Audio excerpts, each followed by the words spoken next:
Olá, meus caros irmãos e amigos, professores e alunos da Escola Bíblica Dominical, pastores e companheiros de ministério, irmãos e irmãs que sempre nos acompanham neste canal. E você que está nos conhecendo hoje, eu vos saúdo com a santa e gloriosa paz do nosso amado Salvador Jesus Cristo. Com prazer e alegria estamos aqui para a 12ª lição do terceiro trimestre de 2023, que é intitulada Sendo a Igreja do Deus Vivo. Queremos lembrar a você que nós estamos estudando sobre a Igreja de Cristo e o Império do Mal. Como viver neste mundo dominado pelo espírito da Babilônia. E no dia 17 de setembro de 2023, quando estudaremos a lição de número 12, também estaremos comemorando o Dia Nacional da Escola Dominical ou da Escola Bíblica Dominical. E eu já recomendo a você, caro professor, superintendente, secretário da EBD que nos escuta neste momento, prepare algo especial para este dia.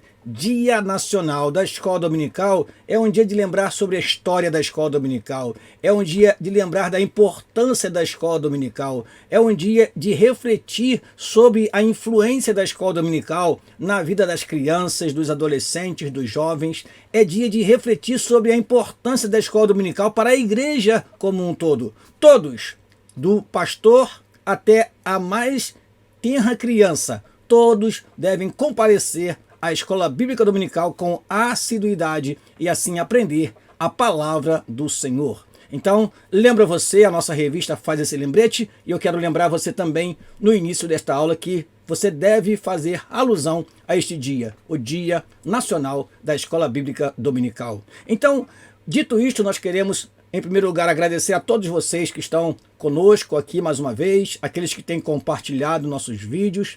Eu agradeço a alguns irmãos e irmãs que sempre nos abordam falando sobre a importância desta aula, a importância desta visão geral da revista que nós sempre deixamos aqui neste canal e que tem sido muito bem aproveitada por cada professor e aluno no momento da Escola Bíblica Dominical. Isso alegra o nosso coração e nos motiva a continuar o nosso trabalho. Vamos orar ao Senhor e pedir que Ele nos abençoe durante a exposição desta aula? Por favor, ore comigo.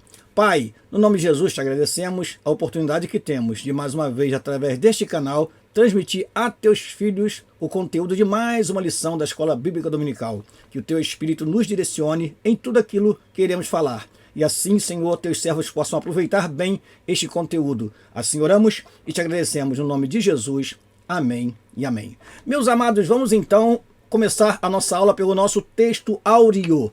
O nosso texto áureo se encontra na carta aos Efésios, capítulo 5, versículo 32. O texto que diz: Grande é este mistério, digo-o, porém, a respeito de Cristo e da igreja. Repetindo, grande é este mistério, digo-o, porém, a respeito de Cristo e da igreja. Carta aos Efésios, capítulo 5, versículo 32. Continuando, vamos para a nossa verdade prática.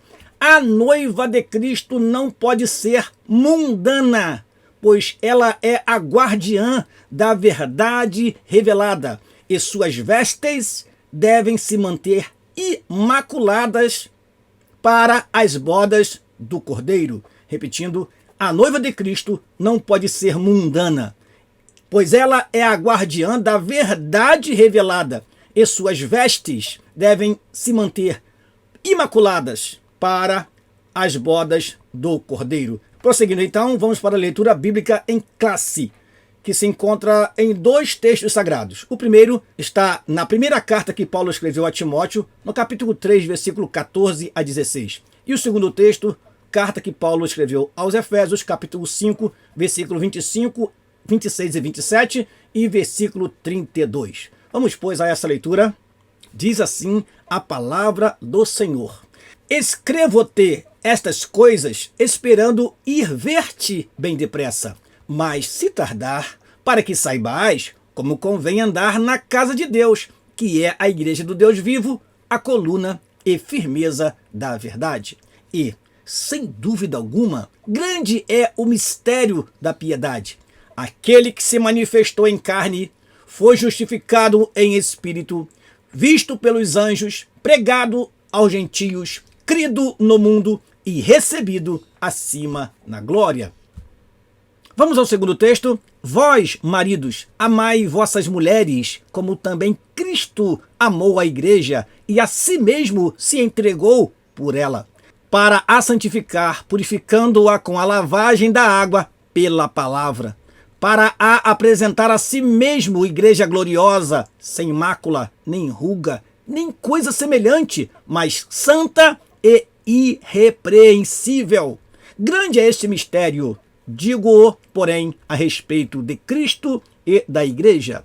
Vamos então aos objetivos da nossa lição. Primeiro, explicar a natureza da igreja do Deus vivo. Explicar a natureza da igreja do Deus vivo. Segundo objetivo, enfatizar o relacionamento de Cristo com a igreja por meio da santificação.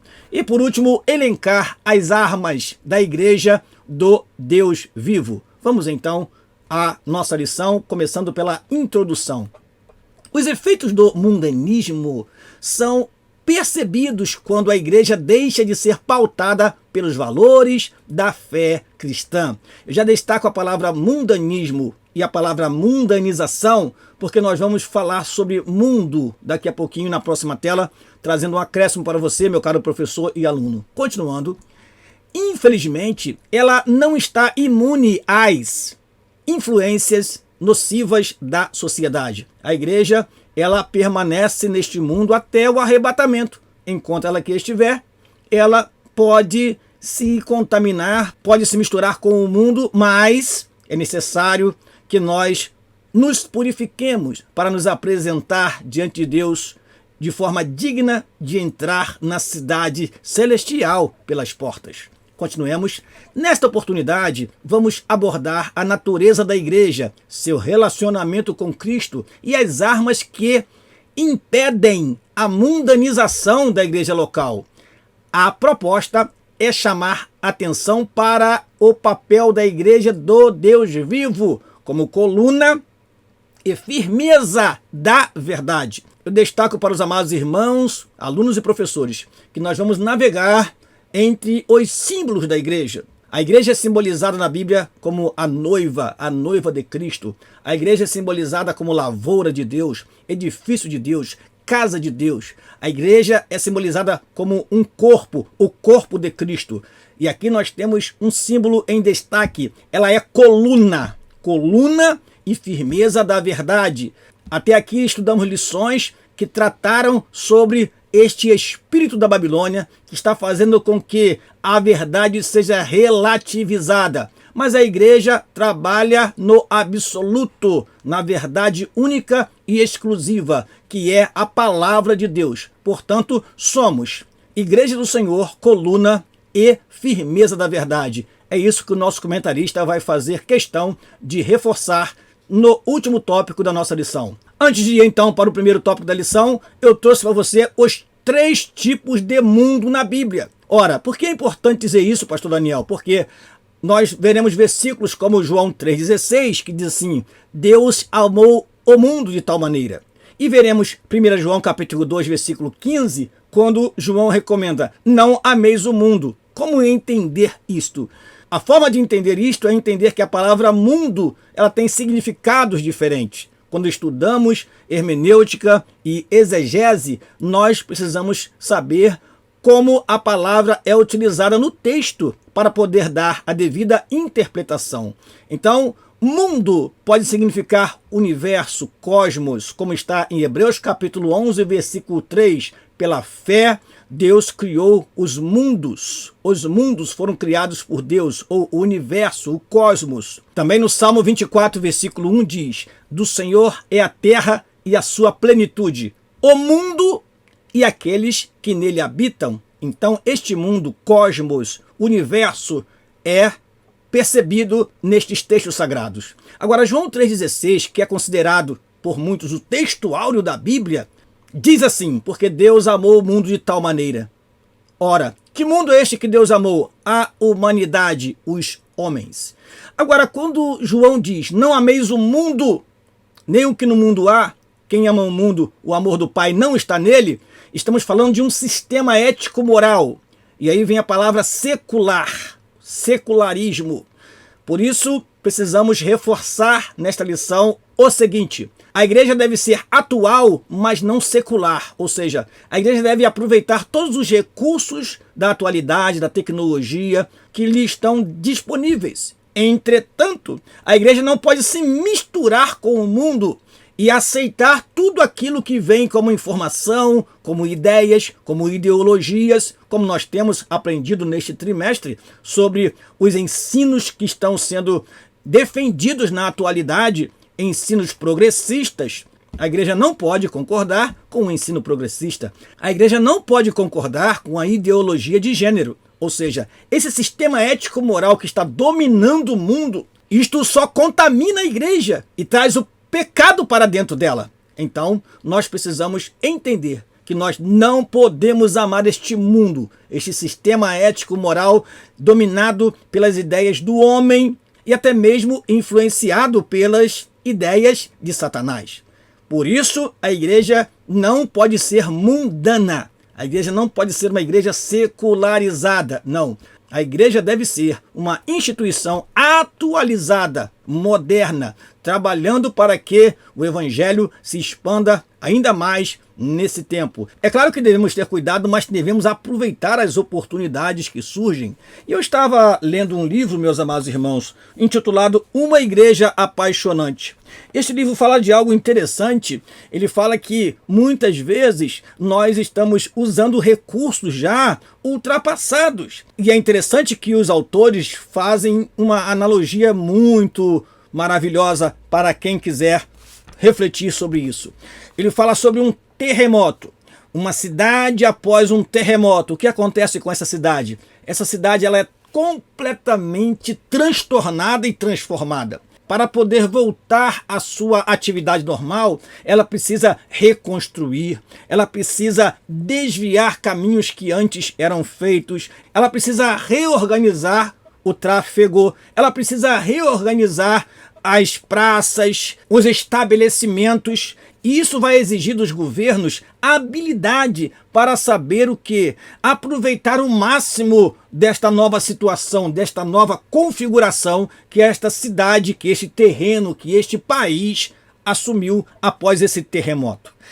E aí, vale a pena refletir sobre o terremoto ético-moral que estamos vivendo no mundo hoje.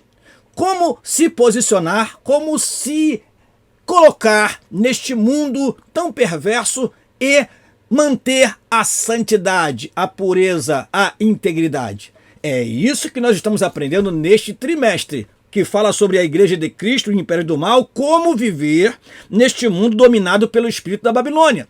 Então estamos de fato aprendendo como sobreviver e viver após um terremoto.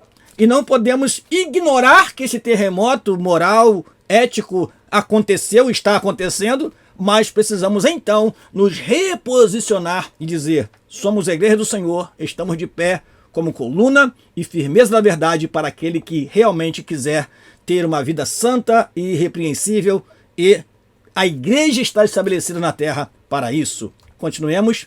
Primeiro tópico da lição: a natureza da igreja do Deus vivo. Primeiro item do primeiro tópico: a casa do Deus vivo. Paulo orienta Timóteo a como andar na casa de Deus, que é a igreja do Deus vivo. A expressão casa de Deus foi emprestada do Antigo Testamento, onde o termo frequente é casa do Senhor. O uso original da expressão refere-se ao templo, mas o complemento, que é a igreja do Deus vivo, inclui o conjunto de membros da igreja. Ou seja, a igreja é o local onde Deus habita, onde Deus trabalha, onde Deus age. Por isso, igreja é casa de Deus. O apóstolo ainda usa os vocábulos doméstico da fé, família de Deus, corpo de Cristo e templo de Deus. Veja aí, como eu disse no início, nós vamos navegar pelos símbolos da igreja. A sentença Deus vivo enfatiza o verdadeiro Deus em contraste com os ídolos mortos, fazendo alusão à doutrina bíblica de que Deus é um ser pessoal, uma pessoa, de fato, distinto da criação. Alguns ensinam o panteísmo, tudo é Deus, Deus é tudo em todos. Não, Deus é um ser pessoal.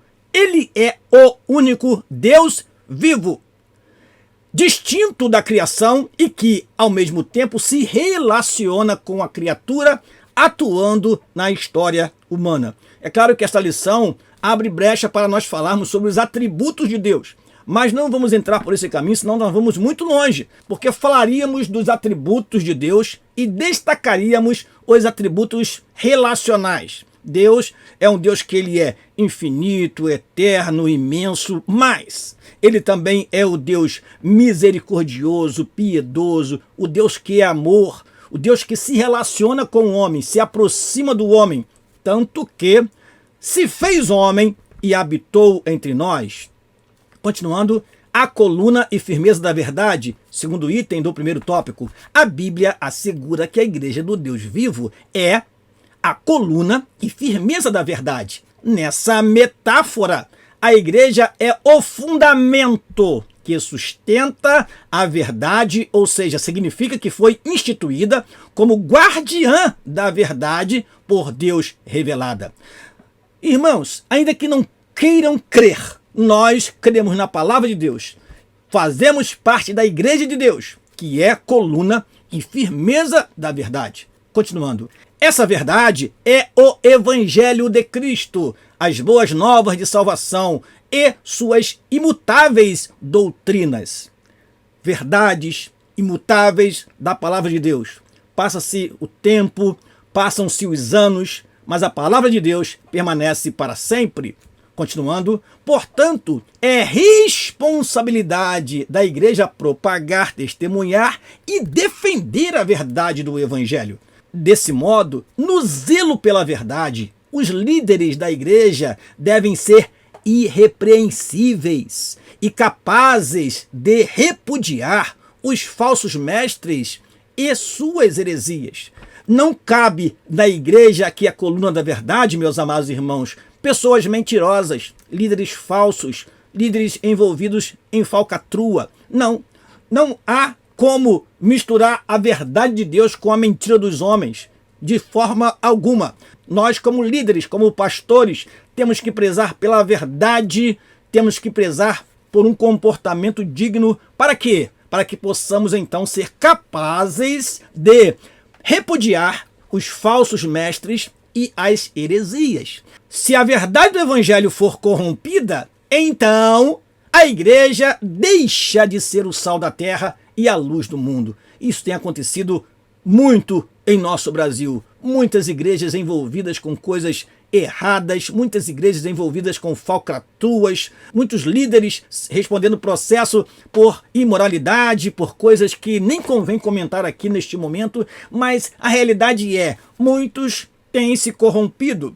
E Paulo orientou a Tito que na doutrina ele tinha que mostrar incorrupção, ou seja, não podemos corromper a doutrina, porque a corrupção da doutrina resulta na corrupção da igreja. E aí o que acontece? Alguns são ensinados que aquilo que era pecado, agora não é pecado mais. Alguns vão dizer que não há mais necessidade de casamento para se tornar membro da igreja. Que isso? Isso é coisa do passado. Não, fica por aí mesmo, vai tomando ceia, vai participando dos cultos, e aí a moralidade, a ética vai sendo quebrada e a igreja vai se corrompendo e deixando de ser a coluna e firmeza da verdade. Continuando, o mistério da piedade. A verdade do Evangelho é personificada em Cristo. Nessa concepção, o apóstolo Paulo diz: grande é o mistério da piedade. Veja que interessante, meus amados irmãos, que quando ele fala de mistério da piedade, isso nos faz lembrar de Efésios capítulo 3, versículo 9, diz assim a palavra do Senhor: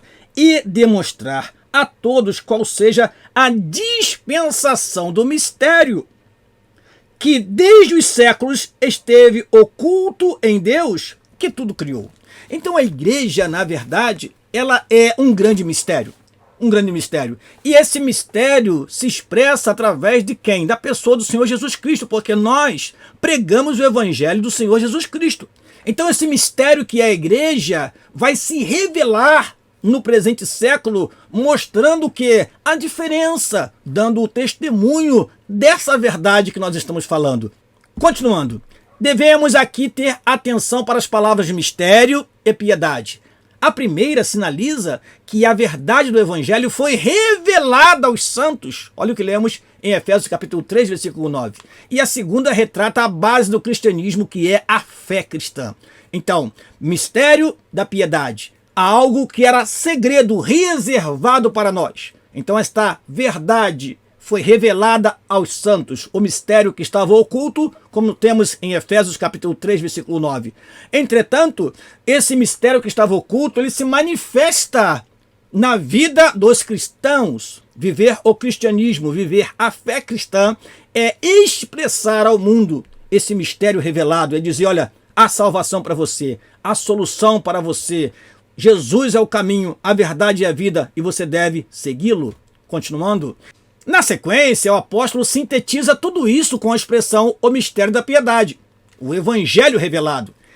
A fé cristã estabelecida no seguinte evento. Olha o que diz o apóstolo Paulo, lendo aqui na nossa revista, na leitura bíblica em classe, em 1 Timóteo capítulo 3, versículo 16, começa assim: e sem dúvida alguma, grande é o mistério da piedade. Ora, e aí nós vemos o seguinte, o que Paulo fala depois? Está lá no versículo 16. Aquele que se manifestou em carne, foi justificado em espírito, visto dos anjos, pregado aos gentios, crido no mundo e recebido acima na glória. Quem é este? Cristo. Então o comentarista, ele coloca Cristo, que se manifestou em carne, que foi justificado em espírito, visto dos anjos, pregado aos gentios, crido no mundo e recebido acima na glória. É isso que nós precisamos pregar.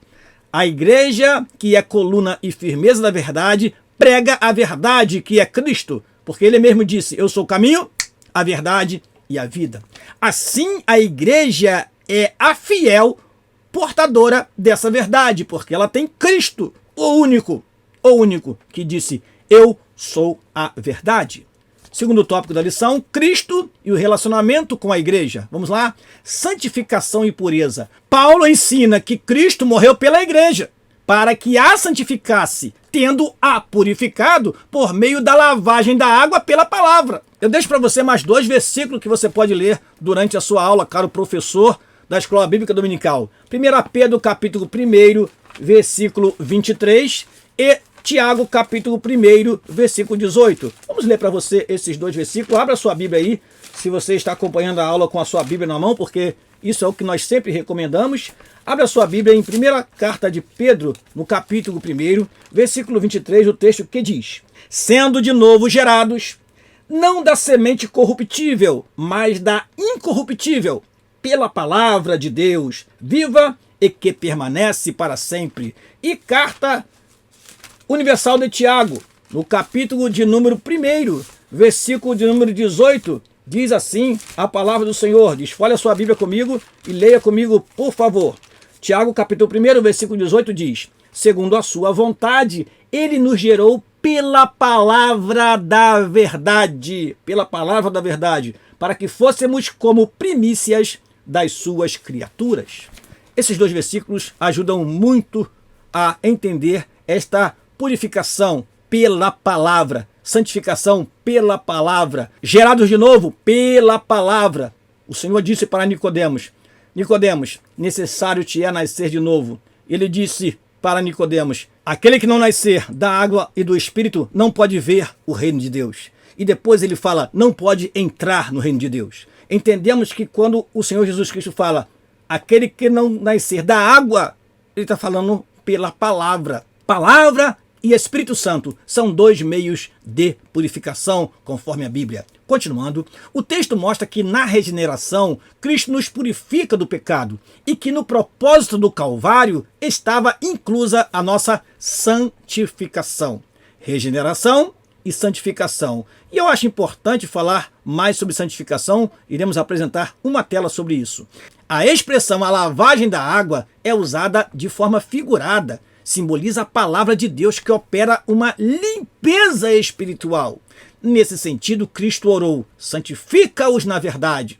A tua palavra é a verdade. Ora, sabemos que a santificação é o ato de separar-se do pecado, de preparar-se para à volta do Senhor, esse processo é contínuo até a glorificação final no dia de Cristo. É claro que o assunto santificação é um assunto vasto. E eu trouxe para você entender melhor que a santificação, ela abrange pelo menos 5 aspectos. Não podemos falar de santificação sem falar desses 5 aspectos. Por que é importante? Porque não podemos falar apenas em separação. Santificar é separar. Separar, só separar, então eu pego uma peça e separo somente? Não. Santificar é separar, mas também é purificar. Quando alguém vem do mundo, ele é separado, mas ele precisa ser purificado, lavado das imundícias deste mundo, purificada a sua mente, o seu coração, os seus lábios precisam ser lavados dos palavrões, a sua mente tem que ser limpa dos maus pensamentos, enfim. O processo começa com a separação, mas também temos a purificação. Ora, por que purificar? Para consagrar. Consagrar significa tornar sagrado. Esse objeto, esta pessoa, esta coisa que está sendo santificada, precisa ser consagrada. Precisa fazer parte do sagrado para que possa se apresentar a Deus. Agora, também não podemos separar, purificar e consagrar e deixar no canto. É preciso dedicar. É preciso dar um propósito para isto que é santificado. Eu vou me consagrar para quê? Para me dedicar a Deus. Eu agora vou ser um instrumento nas mãos de Deus, dedicado a Deus. Deus não divide a sua glória com ninguém e você também não pode servir a 2 senhores. E aí vem a última palavra, que é a palavra serviço. Veja que a santificação, ela deve ser trabalhada nesses 5 aspectos: separar, purificar, consagrar, dedicar, servir. Separar, purificar, consagrar, dedicar, servir. Se não tiver serviço, o que acontece? Aquilo que era santificado tende a se contaminar. Por isso nós temos tantas pessoas que, após serem separadas, purificadas, até se batizaram em águas, até foram batizadas no Espírito Santo, mas parou, enferrujou, encostou as ferramentas e parou de trabalhar. Ou seja, falhou na dedicação e no serviço. Obviamente, esta pessoa tende a abrir brecha e se contaminar e precisar passar por todo o processo novamente. Para quê? Para que possa se dedicar e servir a Deus de fato. Amém? Vamos prosseguir.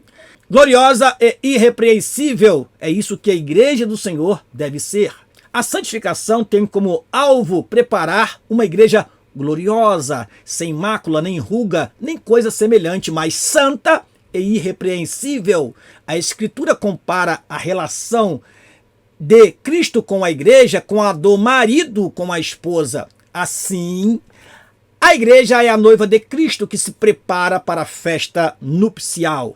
Prosseguindo, durante essa espera, por meio do Espírito Santo, Cristo a santifica para apresentá-la a si mesmo, totalmente pura. A ausência de mácula e de ruga significa, para o comentarista, sem mancha alguma de ordem moral ou espiritual. É claro que mácula está associada à imundícia, à sujeira. Imaginem uma noiva entrar em uma cerimônia de casamento com os seus vestidos manchados, com os seus vestidos encardidos, com os seus vestidos mofados. Isso vai fazer com que as pessoas a ridicularizem. Por quê? Porque esta noiva não está com suas vestes limpas. Rugas, fala de quê? Ruga fala de envelhecimento. E esse envelhecimento, eu trago para você um acréscimo, significa o quê? Fraqueza, falta de vigor, limitação, ou seja, uma igreja limitada, porque está envelhecida, inoperante, sem a beleza e o fulgor da juventude, ou seja, uma igreja que já não se move, uma igreja que já não trabalha como antes, uma igreja que envelheceu, uma igreja que enfraqueceu, que precisa ser carregada ao invés de transportar pessoas. Isto é o que o apóstolo Paulo quer dizer. Uma igreja sem mácula, sem pecado que a contamine, mas também uma igreja que não pode ficar letárgica, parada, esperando o tempo passar, como acontece com pessoas que chegam a uma certa idade e não conseguem se movimentar mais, não conseguem ir para lugar algum. Ela fica esperando o tempo passar, esperando melhora, esperando que alguém a socorra. E isso não pode ser um retrato da igreja do Senhor. A igreja do Senhor deve ser sem mácula, sem pecado, mas também deve ser sem ruga. Não pode ser uma igreja envelhecida, fraca, sem vigor. Precisa então ser, como nós estudamos aqui em lições anteriores, renovadas. O Espírito Santo faz com que a igreja seja renovada e esteja apta, pronta para desafios ainda maiores. Vestida nesse grau de pureza, somente a igreja santa e imaculada terá acesso à ceia das bodas do Cordeiro. Acerca disso, Cristo advertiu não ser possível entrar nas bodas sem a devida veste nupcial. Isso é ilustrado em uma parábola muito interessante, meus amados irmãos, que você pode ler para o seu aluno se houver tempo, porque a lição tem muitos textos e se você ler todos os textos, você não vai chegar à conclusão desta lição. Por isso é preciso ser bem seletivo e orientar os seus alunos a estudar outros textos em casa para complementar aquilo que você já falou e esclareceu durante a sua aula. Amém? Vamos ao terceiro e último tópico da lição: as armas da igreja do Deus vivo. Primeiro item do terceiro tópico: o zelo pela verdade. Enfatizamos que a verdade bíblica é absoluta, imutável, ou seja, o Evangelho de Cristo é a única verdade. Nesse caso, a igreja é a fiel depositária dessa verdade e por isso os salvos em Cristo são despenseiros da mensagem da redenção. Para ilustrar essa responsabilidade, levemos em conta o uso que Jesus faz de símbolos que remontam à responsabilidade espiritual. Amados, nós temos aqui várias parábolas que são citadas. Eu recomendo a você, caro professor, que escolha aquela que você tenha mais domínio para transmitir aos seus alunos um ensino sobre responsabilidade espiritual. Eu trouxe para você uma dessas parábolas, uma dessas comparações ricas que o Senhor Jesus Cristo fez a respeito da responsabilidade espiritual, que está em Mateus no capítulo 24, versículo 45 a 51, que é os dois servos. Veja que ensinamento interessante. Quem é, pois, o servo fiel e prudente, que o seu senhor constituiu sobre a sua casa para dar o sustento a seu tempo? Bem-aventurado aquele servo que o senhor, quando vier, achar servindo assim, ou seja, de forma fiel e prudente. Em verdade vos digo que o porá sobre todos os seus bens, ou seja, como um mordomo, como um administrador. Mas se aquele mau servo disser no seu coração, aqui nós temos o servo mau, o meu senhor tarde virá, e começar a espancar os seus conservos, e a comer e a beber com ébrios, virá o senhor daquele servo num dia em que o não espera, e a hora em que ele não sabe, e separá-lo-á, e destinará a sua parte com os hipócritas. Ali haverá pranto e ranger de dentes. Então nós temos aqui o bom servo, o servo fiel e prudente, e temos o mau servo, aquele que age de forma violenta com a ausência do seu senhor. Aqui nós temos então a nossa responsabilidade como igreja do Senhor, coluna e firmeza da verdade. O que temos feito? Eu acho interessante essa parábola e eu escolhi exatamente por um motivo muito particular. Nós temos visto hoje muitos líderes que, ao invés de serem prudentes, fiéis na administração das suas igrejas, têm se tornado verdadeiros combatentes. Se fosse contra o mal, seria muito bom, mas um contra o outro. Pastores guerreando um contra o outro. Temos também os pregadores que, quando assumem um púlpito, têm o prazer de maltratar a igreja, têm o prazer de falar palavras que ofendem os irmãos. Eu presenciei um pastor chamar todos os crentes de víboras, de cascavel, de cobras. Eu presenciei um pastor, num domingo à noite, dizer: aqui nesta igreja só tem fofoqueiro. Tem fofoca nas irmãs, tem fofoca nos obreiros, tem fofoca na mocidade. Ora, nós precisamos entender que Deus nos colocou para liderar a igreja, não para maltratar os conservos, não para maltratar os fiéis, mas para orientá-los, instruí-los, socorrê-los e conduzi-los ao céu. Por isso é importante sabermos qual é, de fato, a nossa responsabilidade espiritual enquanto estivermos neste mundo. Prosseguindo, todas essas parábolas trazem a imagem da responsabilidade que cada salvo deve ter enquanto espera o Senhor da igreja voltar. Esse compromisso é inegociável, pois espera-se que o salvo cumpra o seu dever com irrestrita lealdade. Assim, a igreja deve zelar pela verdade das Escrituras, viver e propagar a mensagem bíblica com fidelidade. O ensino da verdade, segundo e último item do terceiro e último tópico. Vamos lá? Deus constituiu líderes. Para quê? Para o aperfeiçoamento e edificação da igreja. Portanto, o líder deve ser apto para ensinar. Isso refere-se à capacidade, primeiro, de compreender as Escrituras. Daí a importância de entendermos a exegese, a importância de estudarmos hermenêutica, a importância de termos noções do grego e do hebraico para nós não cometermos equívocos nas nossas interpretações.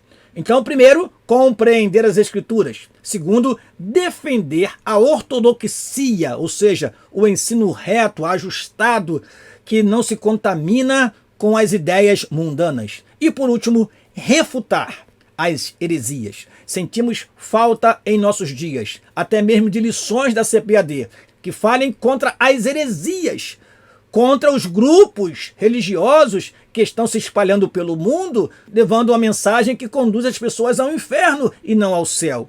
Então nós precisamos ser apologetas, defender a nossa verdade, sim, mas também devemos refutar as heresias e dizer: que história é essa de dizer que Jesus Cristo não é Deus?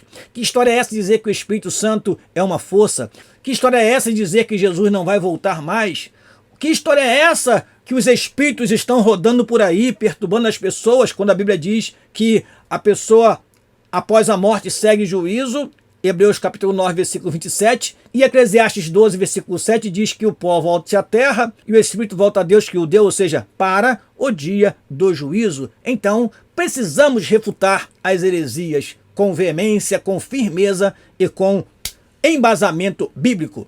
Desse modo, um líder vocacionado não cede ao liberalismo teológico, ecumenismo e sincretismo religioso. Eu mesmo já fui convidado para participar de um culto ecumênico como pastor. E eu disse: infelizmente, agradeço o convite, mas não posso fazer parte de culto ecumenista. Aliás, o estatuto da nossa igreja, da qual participamos, consta um inciso sobre isso. E também, como pastores, participantes de convenção, como a Convenção Fraternal, a Confraderge, e como participante também da convenção CGADB, nós temos um compromisso diante de Deus e não podemos nos misturar com cultos ecumenistas, obedecendo a nossa convenção geral e também regional. Continuando, logo, a verdade bíblica deve ocupar a primazia na igreja. Não por acaso, e aí eu destaco para vocês algo importante, na tese 54, e eu já digo a você o seguinte: em algumas versões, nós veremos na tese número 52. Vamos lá? Não por acaso, na tese 54, em algumas versões 52, Lutero ensinou que ofendemos a palavra de Deus quando no sermão não há tempo para o estudo da Bíblia, ou seja, quando a exposição da Bíblia não é o cerne da pregação. Não ensinar as Escrituras, relativizar suas doutrinas ou fazer concessões ao pecado equivale fazer a igreja refém do mundanismo. Portanto, somente a verdade de Deus é capaz de libertar o pecador. Conhecereis a verdade e a verdade vos libertará. E aí o outro versículo diz: se pois o Filho vos libertar, verdadeiramente sereis livres. E aí eu trouxe para você, irmãos, a tese, para que você entenda o seguinte: na verdade, Lutero estava contestando, estava combatendo a venda de indulgências. Era o principal assunto naquele momento. E a tese fala dessa venda de indulgências que estava ocupando o tempo das pregações. Então as pessoas, ao invés de pregar a palavra, estavam fazendo daquele momento um momento de comércio. Eu acho interessante que isso se compara com alguns preletores que muitas vezes, antes da mensagem, perdem meia hora anunciando algum material e ocupando o tempo da adoração com uma propaganda pessoal. É bom refletir sobre isso também. A tese diz assim: ofende-se a palavra de Deus quando em um mesmo sermão, se dedica tanto ou mais tempo às indulgências do que a ela. E aqui o comentarista se utiliza dessa tese para mostrar que nada numa pregação deve superar o tempo dedicado à palavra. Então, naquele tempo, o combate era as indulgências, porque eles estavam fazendo isso. E nos nossos dias, o que não falaremos para os nossos pregadores? Ora, você deve dedicar o seu tempo a expor a palavra de Deus, a explicar a Bíblia. Ou seja, devemos reafirmar a importância da palavra de Deus nos sermões. Resgatar a palavra de Deus de forma ortodoxa, reta, a fim de que haja transformação de vida, porque assim age a verdade no coração daqueles que creem. Conclusão da nossa aula: diante dos ataques de desconstrução da fé, a Igreja do Deus Vivo precisa ser vigilante. Ela é a guardiã da única verdade que liberta. A mensagem da cruz não pode ser ressignificada. Cristo morreu e ressuscitou por amor à Igreja e a requer santa, pura e irrepreensível. Portanto, a Igreja de Cristo não pode macular suas vestes. Seu papel abarca o ensino e a defesa com todo zelo da integridade e da verdade revelada. Amém?